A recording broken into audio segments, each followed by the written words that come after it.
If you have ever tried to make sense of a narcissist after a breakup, you probably feel like you are losing your mind trying to find a logical pattern where none exists.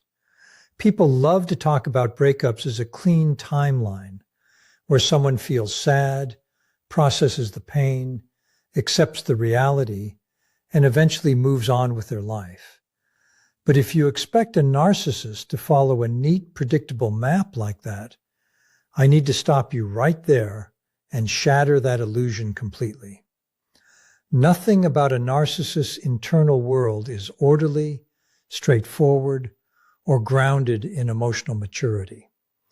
Underneath that polished exterior and the confident mask they present to the world, their psychology is a chaotic, fragile machine running on pure defense mechanisms, hidden panics, and an overwhelming, desperate need to protect a deeply bruised ego. Most of the advice and content you find online completely misses the mark because it stays stuck on the surface level of what they do. People spend all their time talking about the obvious outward behaviors, the sudden smear campaigns designed to ruin your reputation, the calculated hoovering attempts sliding into your messages months later, or the shocking speed at which they parade a brand new partner on social media. But watching those surface actions is like watching the ripples on top of the water without realizing there is a massive storm brewing underneath. Behavior is just a mask. It is a performance designed to fool you, to fool the public, and most importantly, to fool themselves. Today, we are completely ripping that mask off. We are going beneath the surface to examine the raw, unfiltered psychological sequence a narcissist actually moves through when they realize you are gone for good. By the time we walk through this together, every confusing text, every sudden burst of anger, and every creepy ghost-like return won't look like a mystery anymore. You are going to understand the exact internal machinery driving their actions so clearly that they will never be able to manipulate or confuse you ever again. When you finally walk away, your nervous system braces for impact. You expect the explosion. You wait for the immediate retaliation, the screaming matches, the desperate phone calls, or a total public meltdown where they completely fall apart. You expect them to feel the crushing weight of what they just broke. But instead of the storm you anticipated, you are hit with something far more unsettling: dead, absolute silence. What you get from them is an eerie, chillingly composed indifference that makes it look like your departure didn't even scratch the surface of their day. They go about their life as if you were never a permanent fixture in it at all. They might pop up on social media posting pictures with a casualness and a bright, carefree smile that feels genuinely impossible given the gravity of what just transpired between you. They will casually mention the ending to mutual acquaintances without showing a single micro-expression of distress or heartbreak. To the rest of the world, and especially to you, they act as if you never truly mattered. If you were the one who left, or even if you were just watching this surreal performance from a careful distance, that apparent indifference lands like a physical blow. It cuts deep, hitting you right in the chest and acting as a painful confirmation of every dark, terrifying fear you carried quietly throughout the entire relationship. It makes you feel like you were nothing more than a passing phase, that your deep emotional investment meant absolute zero, and that you were fully replaceable before you even managed to walk out the front door. You start questioning your own reality, wondering how someone who claimed to care so much can flip a switch and act like you are a total stranger overnight. It feels cold, it feels heartless, and it feels like the ultimate proof that they never really loved you the way you loved them. But I need you to lean in and listen to me very closely right now, because this is where everything you think you know gets flipped on its head. That calm is a complete and utter lie. What you are looking at isn't emotional peace, and it definitely isn't true indifference. What you are actually witnessing in real time is a deeply wounded narcissist's psychological immune system activating at maximum capacity in a desperate panic response to a threat it never prepared for. They are not processing the loss of you in any healthy human way. In fact, they are actively and fiercely refusing the reality of the loss altogether. Their fragile ego cannot handle the raw, unadulterated truth that you walked away, so their mind steps in to shield them from a collapse. Right beneath that cool surface, they are frantically reconstructing their internal narrative around the entire ending in a way that aggressively strips it of its weight and gravity. They are rewriting history on the fly, actively devaluing you and reducing the entire relationship in their own mind to something that was supposedly never as important as it felt from the inside. They do this because they are terrified of having to feel the actual crushing cost of losing you. If they let themselves feel it, their entire self-image would shatter. So their mind plays this cruel trick to keep them from drowning in accountability.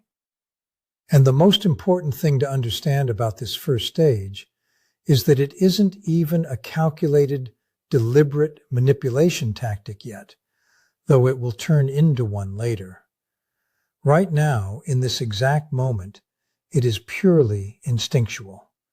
It is raw, defensive, psychological survival, utilizing the only faulty tool their mind has ever known, the desperate ability to pretend that something doesn't matter, just so they don't have to admit how badly it is destroying them. Stage 2 eventually arrives because a narcissist can only sustain a fake reality for so long before reality punches right through the armor. The carefully constructed bubble of indifference they built in stage 1 starts to violently fracture the exact moment they realize that the unique, irreplaceable supply you provided has actually vanished from their daily life.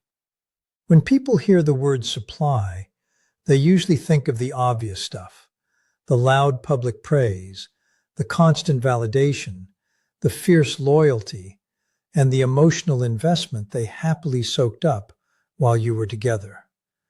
But that is only the tip of the iceberg. What really starts destroying them underneath is the loss of the quiet, invisible intimacy that anchored their entire existence without them ever fully realizing it while you were still there. I am talking about the tiny, deeply personal details of their life that only you held. You knew the exact way they took their coffee in the morning. You knew how to read their micro-expressions to tell whether they needed space or validation the second they walked through the front door. You carried the shared history, the inside jokes, the vulnerability they showed no one else, and the heavy emotional labor of managing their fragile moods when the rest of the world was too intimidating for them to face. You were the silent, structural support beam holding up their entire day-to-day reality. And when you walk away, that support beam goes with you, leaving a massive, glaring void that no amount of forced social media smiles can cover up. When the true shape of their empty days without you finally sets in, and they realize that the convenience, comfort, and safety net you provided are completely gone, a very specific kind of panic takes over. But you will never see them cry in a corner or admit they are terrified, because their bloated ego and pathological pride will never allow them to feel true, honest vulnerability. Their psychology is entirely unequipped for real accountability. So this panic stays trapped on the inside, festering into a restless, disorienting panic that they don't even have the emotional vocabulary to explain. They suddenly realize that the situation is completely out of their control, and that terrifying realization drives their behavior straight into obsession. This is precisely the moment when the covert stalking begins. They will start watching your social media stories with a frequency that completely contradicts everything they told themselves and everyone else about not caring anymore. They will poke and prod mutual acquaintances, asking seemingly innocent, casual questions that are actually tightly wound intelligence-gathering missions designed to find out how you are holding up. They want to know if you are hurting, if you are moving on, if you are dating someone new, or if you somehow look happier and healthier without them dragging you down. Do not for a single second mistake this obsessive behavior for love, missing you, or a genuine change of heart. They are not checking in because they care about your well-being. They are doing it from the exact same dark, compulsive impulse that drives a wounded animal to frantically keep poking at a gaping physical injury. They aren't looking at the wound to heal it. They are probing it over and over again just to assess its depth, measure the damage, and figure out how seriously they need to panic about the fact that you actually slipped through their fingers. Whatever information they manage to dig up during their obsessive stalking sessions, whether they discover that you are thriving without them, that you are smiling in a photo with someone new, or simply that you have completely moved on and stopped looking back, acts like a match thrown straight into a gasoline tank, instantly triggering stage 3 with terrifying speed. Pure, unadulterated, destructive rage. Now, I want to make sure you understand that this is not the normal garden variety anger or messy heartbreak that everyday people experience when a relationship comes to a painful end. This isn't grief looking for a healthy place to land, or sorrow trying to process a loss. What you are witnessing here is a massive, cataclysmic narcissistic injury violently transforming into fully weaponized aggression. Their fragile ego cannot process rejection, so it turns that internal injury into an external attack designed to burn everything in its path. This is the exact moment when the calculated smear campaign begins in earnest, and it is usually where victims feel the deepest sense of shock and betrayal. They take the most intimate, deeply personal secrets you shared with them during your lowest and most vulnerable moments. The private things you only told them because you trusted them with your whole heart, and they twist them, weaponize them, and strip them completely out of context. They spread these distorted stories to mutual friends, family members, and shared social circles, painting a picture where you are suddenly cast as the unstable, toxic villain of the story, while they gracefully position themselves as the innocent, reasonable victim who simply couldn't survive your supposed madness. It is a masterclass in psychological warfare, and it hurts because it uses your own trust as the ammunition to destroy your reputation. But I need you to look past the cruelty of the smear campaign and understand the deep, driving mechanism behind it, because this cruelty isn't just about punishing you for leaving. It is about something much more desperate and vital to their survival: taking back absolute control of the narrative. When you walked out that door, especially if you did it with grace, clarity, and composure, your departure sent a loud, undeniable message to everyone watching. It told the world a very clear story that they were the problem in the relationship, that their behavior was unacceptable, and that a normal person could no longer tolerate living with them. A narcissist's fragile psychology cannot handle the truth of that narrative existing out in the open. They are terrified that the rest of the world will see right through their mask. So they have to launch an aggressive PR campaign to rewrite that entire story from scratch before the truth permanently sticks in the minds of everyone who knows them. And right here, in the middle of all that chaos and unfairness, I want you to claim your ultimate validation, because there is a silver lining hiding inside their madness. Pay attention to how they are reacting, because their rage is totally, undeniably, and uncomfortably disproportionate to the actual circumstances of the breakup. That intense, chaotic, over-the-top anger is the most honest communication they have produced since the relationship ended. Even the people they are trying to recruit into their smear campaign can feel the strange weight of that disproportionate reaction underneath the surface. It leaks out of them like a beacon of truth, proving beyond a shadow of a doubt that they are completely and utterly destabilized. A person who is truly unbothered, truly independent, and genuinely glad to be rid of you does not burn down their own social circles to convince everyone how bad you are. A disproportionate rage like that belongs exclusively to someone who has been genuinely shattered. It is the undeniable proof that you mattered far more than they will ever admit out loud, that losing you cost them their emotional footing, and that your departure completely broke the illusion of their superiority.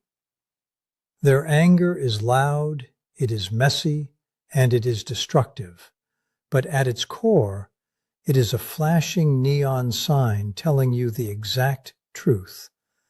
Walking away from them was the right move, and your absence is costing them everything. Eventually, even the loudest and most destructive fire of rage has to burn itself out. And when it finally does, it leaves behind a heavy, suffocating silence that feels completely different from the calculated quiet of the very first stage.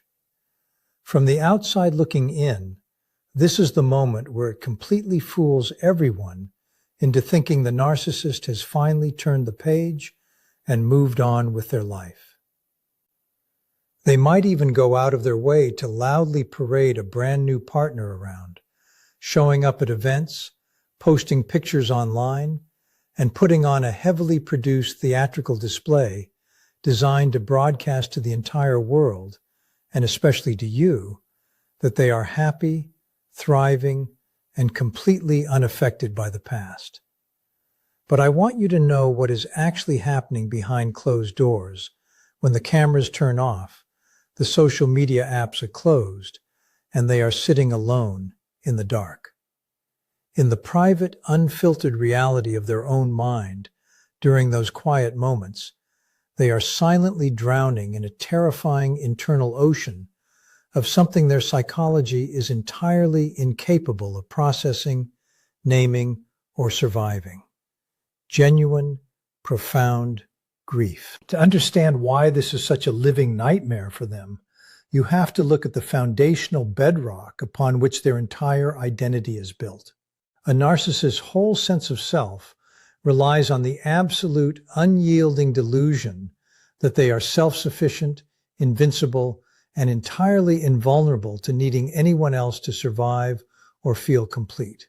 To admit, even to themselves in the privacy of their own thoughts, that they are hurting because they lost someone valuable would mean shattering that entire fragile architecture.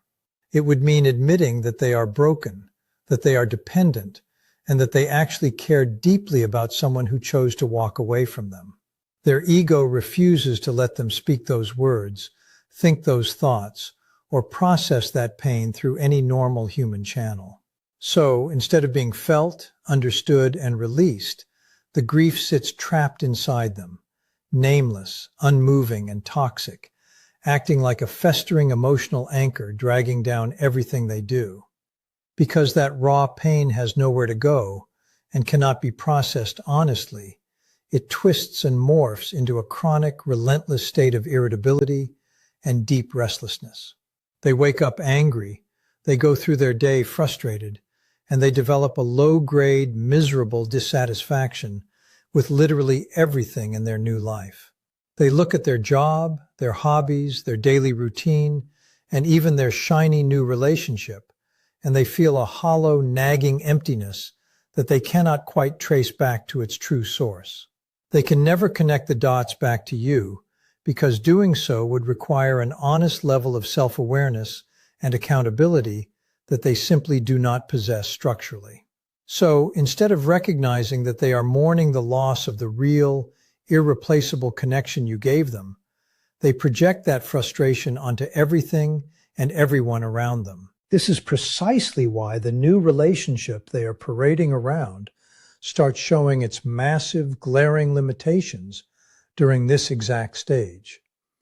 That new person was never actually chosen because they were genuinely compatible, deeply interesting, or loved for who they truly are. They were recruited strictly out of desperation to fill a vacant position on a chessboard. They were picked because they were available, because they were willing to offer immediate praise, and because they provided enough superficial attention to numb the stinging pain of the ego injury. But superficial attention is not true sustenance. It is like drinking salt water when you are dying of thirst. It might wet your lips for a second, but it does nothing to save you. The new partner cannot offer the deep, soul-level understanding, the intimate history, or the emotional grounding that you uniquely provided, because they don't even know the real person behind the mask. As a result, the ghost of your relationship quietly haunts every single corner of their new life, acting like a constant, invisible reminder of what they threw away. It makes their new partner feel thin, artificial, and deeply unsatisfying, no matter how hard they try to force it to work. The ongoing performance of happiness becomes exhausting, requiring 10 times more effort than it ever did before, because they are constantly fighting an internal war against an emptiness they cannot fill and a loss they are not allowed to mourn. They are trapped in a self-made prison of their own making, surrounded by people who only love a fantasy, while secretly starving for the real substance they willingly destroyed when they pushed you out of their life. The unbearable, crushing pressure of that unfillable emptiness eventually builds to a point where the narcissist can no longer contain it, and it inevitably forces their hand into making their next calculated move. They decide they cannot stand the silence, the hollow new reality, and the constant haunting ghost of your absence any longer. So they do what they have done in every cycle before. They try to find a way back into your life.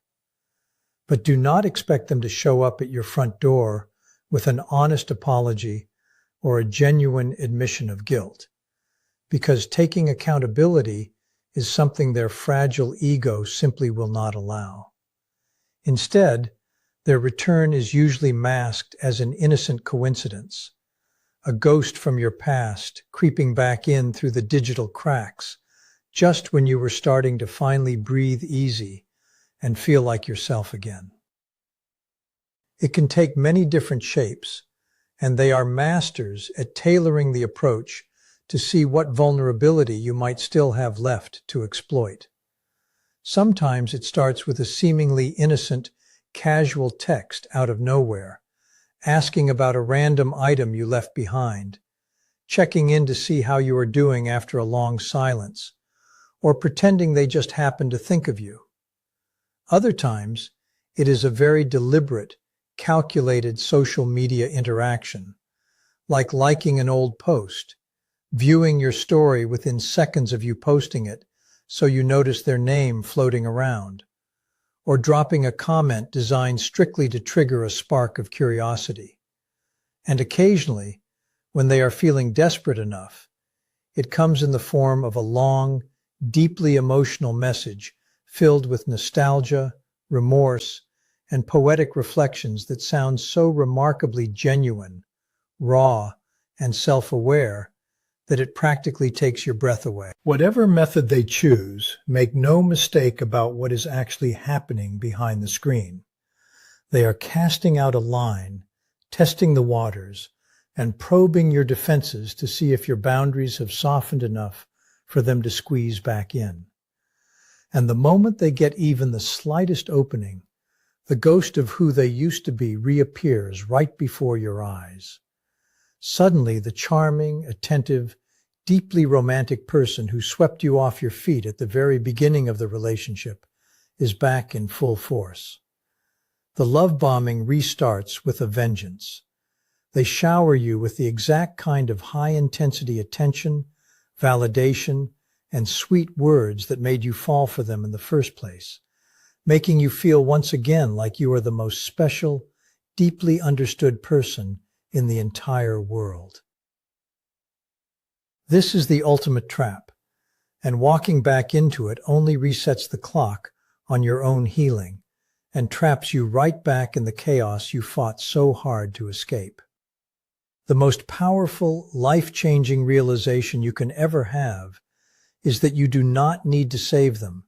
You do not need to fix their broken internal machinery, and you certainly do not need to step back into the line of fire just to soothe their fragile ego. The absolute only way to win this rigged game is to completely refuse to play it. Keep the heavy iron door permanently closed, leave them to sit alone with the heavy weight of their unnamed grief, and keep walking forward with your head held high into the bright, peaceful life you are building for yourself. If you ignore all the red flags, silence your intuition, and make the heartbreaking mistake of letting them back through your front door, the carefully constructed illusion of their changed behavior shatters into a million pieces almost instantly. Stage 6 brings the most brutal, sobering reality check you will ever experience, forcing you to look the cold, hard truth right in the eyes. Their tears, their midnight messages, their desperate hoovering, and their months of suffering were never actually about losing you as a unique human being with a beating heart, thoughts, and feelings. They were never mourning you as a partner. They were simply mourning the loss of their favorite, most reliable source of emotional supply, comfort, and ego validation. The moment they realize you are accessible again, the grief vanishes like smoke, exposing the hollow manipulation underneath. The very second they feel that familiar sense of security and realize they have successfully reeled you back in under their control, the internal panic that drove them crazy in the earlier stages evaporates completely. And right alongside that panic goes every single sweet word, every promise to do better, and every ounce of fake vulnerability they use to lure you back. The mask drops, the love bombing stops cold, and the devaluation cycle begins all over again. Except this time, it hits you with a speed, a coldness, and a ruthlessness that makes the first round look like child's play. They punish you for leaving, they punish you for making them panic, and they punish you for exposing their weakness. The cycle simply resets itself, spinning faster and digging deeper into your soul than it ever did before.